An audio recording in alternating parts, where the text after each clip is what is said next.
কারা এই দুষ্কৃতীরা ট্রেন লাইনের মাঝখানে কংক্রিট দিয়ে জাম করে ট্রেন অ্যাক্সিডেন্ট করার প্ল্যান করছে?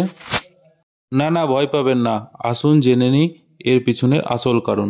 এই যে ট্রান্সফরমার দুটি দেখতে পাচ্ছেন, এটাকে মেনটেনেন্সের দরকার পড়লে অথবা এটাকে কখনো খারাপ হয়ে গেলে সেটাকে ম্যানুফ্যাকচারিংয়ের কাছে পৌঁছানোর জন্য এই ট্র্যাকের মাধ্যমে এটিকে আমাদের জিএসএস অথবা ডিএসএস এর বাইরে পৌঁছানো হয়। তো এই যে চাকাটা আপনারা দেখতে পাচ্ছেন, এই চাকার সাহায্যে টারফার লাগিয়ে কি কোনো জ্যাক লাগিয়ে বড় টাইপের সেটাকে আস্তে আস্তে পুশ করে করে এই মাঝখানের পোর্শনে নিয়ে আসা হয়। তারপর এটাকে আবার জ্যাক দিয়ে লিফট করে এর যে চাকার ডাইরেকশন আছে সেটি পারপেন্ডিকুলার করে বাইরের দিকে নিয়ে যাওয়া হয়।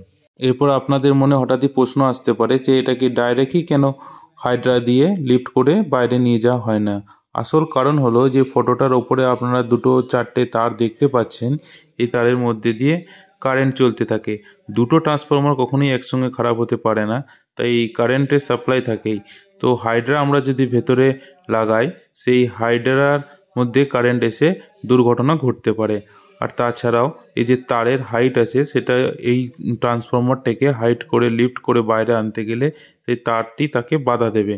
এই কারণে এই ব্যবস্থা করা হয়, তার সাহায্যে এটাকে বাইরে নিয়ে এসে এটাকে লিফট করে নিয়ে যাওয়া হয়।